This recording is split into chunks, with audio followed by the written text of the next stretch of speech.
Okay guys, it's snowing out. I don't know if you can see it, but yeah, 48 degrees a high today. Hey guys, it's Wednesday, and it is, I think, a high of 48 today in Grand Junction. My daughter just got off work, and Owen and her lit a fire. Owen brought her wood. Yeah, it was even snowing earlier.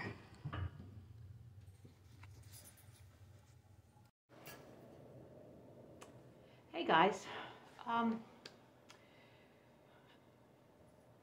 okay, I'm trying to figure out how to start this, okay.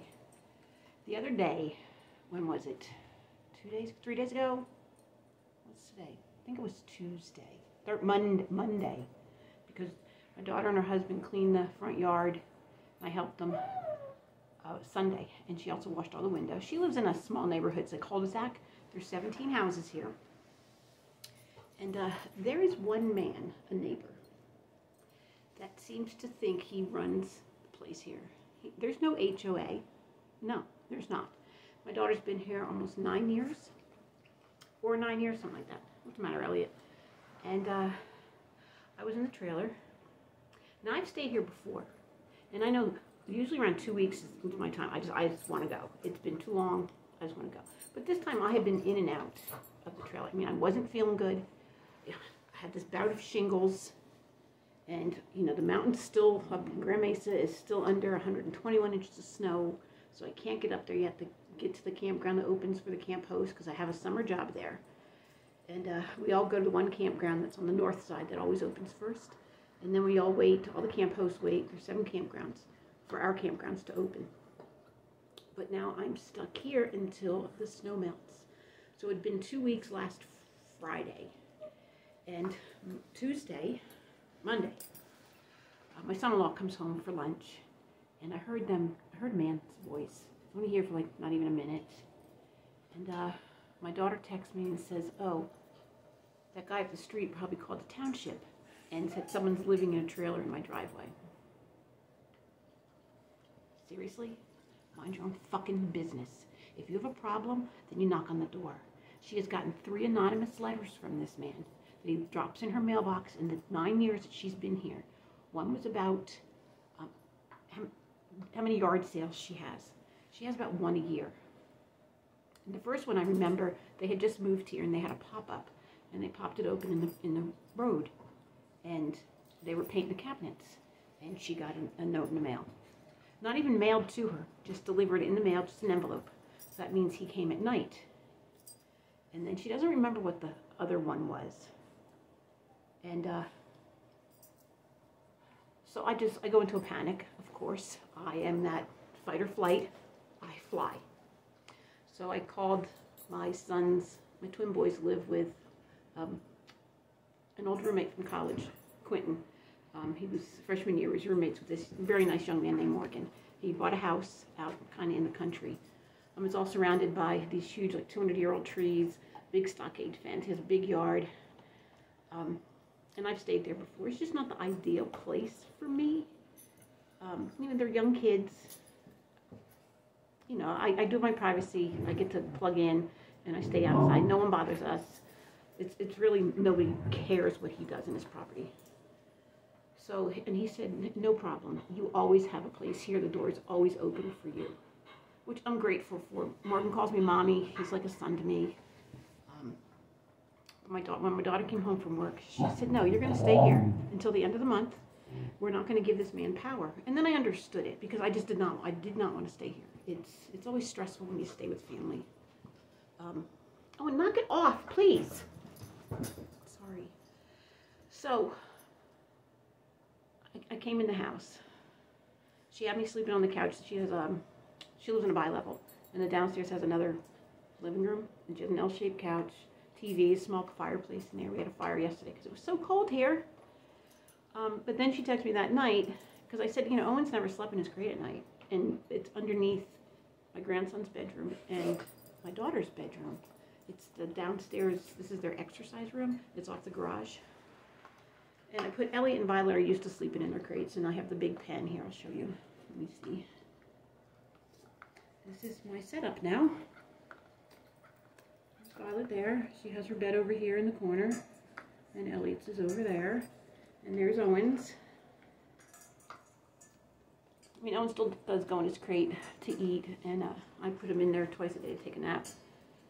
But then she texted me and said my grandson, Calvin, he's 18. He's in Manhattan with his girlfriend right now, so he won't be home till Tuesday. Go away, guys. Elliot, kid, sorry. So at least I have a private bedroom, and Owen gets to sleep with me. I feel bad that the other two don't. Last night I got so, my anxiety went up because they're old. Elliot is almost 16. Violet's 14. I'm so worried that, like, if they're not with me, that I'm going to wake up and go check on them and one's going to be dead.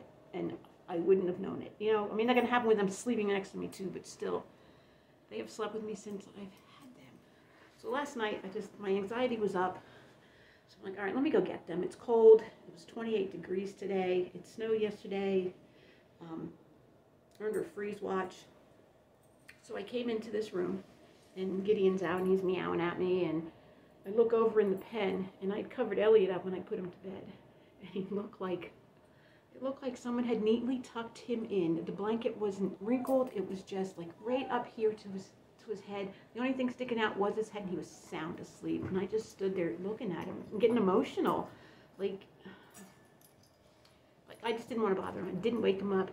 Violet was underneath her blankets, and didn't bother her. So I just left them alone, snuck back out of the room. But this man, if it's this guy, he affected 12 lives in one way or another. Not just me, because now I'm not in my home. My animals, they now have to be. I mean, you can hear Violet crying right now in the pen because she wants to come out. But Owen's running around playing. He already ran into her out back. He affected my 3 dogs' lives. He affected my cat because Gideon hid for a day in the closet. Here he is right here. Say hi to Gideon. Hey, buddy. Say hi. There you go. He affected my life. Now I have to like go up and down the steps. And she lives in a bi-level, so it's 2 sets of stairs. And now I have to take the dogs out at 6 in the morning or before that. I'm letting the elder one sleep in here since Owen's with me. I'll try and take him up the steps really quietly. Can you please? And not to wake anybody up. And then he affected my daughter and son-in-law's life in some way or another because now I make noise, my animals make noise. My grandson, and when my other grandson comes home Tuesday, I have to move out of his room and go back on the couch. If you have a problem with a neighbor, and I get it, people living in RVs and in driveways and on the street, I get it. That's why I don't like to stay here long, but this stay, I'm ready to move on. I just didn't have the money. I used all my gas money to get here, all my money to get here, and I don't get paid to the first. And I don't have solar, or I would have gone out into the desert. My solar panels broke. So my daughter said, no, you're staying till the end of the month, and then, you know, if the mountain's not open by then I'll just go over to Quentin and Austin's. But if you have a problem with a neighbor, if they're having too many yard sales to your liking, my daughter lives in a beautiful home. She has one of the nicest, I think she's the nicest house here and the nicest, cleanest yard. Then knock on the door. Don't go to the township. And the guy really could have cared less. It was probably a waste of his time. And he's told my son-in-law, well, she has 2 weeks. You can stay 14 days in someone's driveway in an RV. Good to know. I don't know about your county or wherever you're from, but that's the way it is here. So anyway, that's my life right now. And then having the shingles, I'm not supposed to be stressed. And I try and blow stress off all the time. I try and live a stress-free life. I try not to let things get to me. But something like this got to me. It just got to me. And I just try and let it go. But like every day, my dogs are making noise or Owen barks. As soon as he goes out back, he wants to play fetch. So what does he do? He barks at me. I mean, he's still a puppy. He's only 14 months old. He's still very much a young pup. And he just wants to play. And that's what puppies do. don't want them to bark. I don't want to make noise. It's the way I am no matter what, no matter whose house I'm ever at. I don't ever want myself, my animals, or my vehicles to be a problem. And that I overthink it. And I'm not like that, but my anxiety goes up because I don't want to be at someone's house. And I'm so grateful to my family that I can stay here. I'm grateful to the 2 friends that I have that always said I have a place in their yard. But I want my own place. I'm comfortable in my own home. My animals are comfortable in their own home. And, I mean, it was time for me to go anyway from here. And, I mean, I had already been thinking about it. Like, if the weather was warmer, I mean, I can charge my phone and my tablet in my truck. I can drive around. I could stop by my daughter's during the day, do laundry, charge my solar battery. I mean, there's ways I can do it.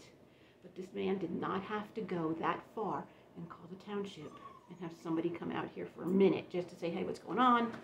Oh, it's okay. She has 14 days. It's no problem. So now I'm like, every time I go out the front door to go in my trailer and get something, I feel like I'm being watched. Because it could be the people right across the street. They have 2 vicious, I don't even like to use that word. I really don't use it. As a dog trainer, I don't ever use it. Hold on, someone's calling me.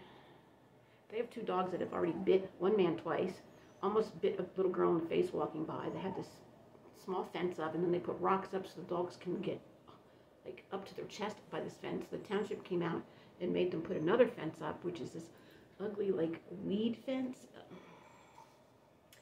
Just keep them in the backyard, but they're doing work in the backyard, and they have a older daughter with special needs who forgets to shut the gate sometimes, forgets to shut the door, so the dogs get loose. And they have come across the street to other dogs. Thank God they've never come out when I'm out, because I only have 2 hands, and I have had to lift my dogs up by their collars before with other dogs coming after us. So it could be them, or it could be the nosy man that's on the corner. But I've already told him when I got here, because he says, oh, I see you're here again. He's one of those types. He's like a name dropper. He's a bigwig. You know, just wants to know everything that's going on. And I told him, hey, look, you know, I'm here. He knows I come twice a year to here, to my daughter's. And he knows that I'm waiting to go to work up on the Mesa. You know, I'm doing what I'm supposed to do. I'm working. You know, but I just feel like I was attacked. And I feel like my family was attacked. And like I don't even want to show my face outside. And I hate that feeling. I hate it. But anyway, I'm dealing with it. Let me calm down, and because I didn't want to do this video, but so be careful where you stay if you stay with family. Check the ordinances in your township, in your city. Gideon and Owen have never been in a house before loose. And now, this is my daughter's exercise room. She has a weight bench here and an elliptical over here, and a nice little fireplace here. The one in the other room is a real fireplace. But he's chasing the cat. And I always wanted to know what they would do if they were in a bigger room than my trailer. Gideon's not happy about it. But Owen helped my daughter Dale start the fire yesterday. I was sitting next to the firewood, so I'd give him a little teeny log. And because the fireplace is so small, it only fits like 2 pieces of wood in it. So I would give Owen the log, and he'd put it in his mouth and hand it to Dale. It was cute. Now he's looking for food. Violet left on the floor. But I want to thank you guys again for watching me and sticking with me since I've had some boring videos. I think I just haven't been doing anything. You know, once I get up to the Mesa, then I'll be doing, you know, my camp host stuff and hiking in the woods and stuff and showing you up around the Mesa. I want to go see more than I did last year. Since I'm only doing 1 campground now, they did get word that, because I was supposed to do 2 campgrounds again this year, Little Bear is staying open for the season. This is in the Grand Mesa of Colorado on the western slope.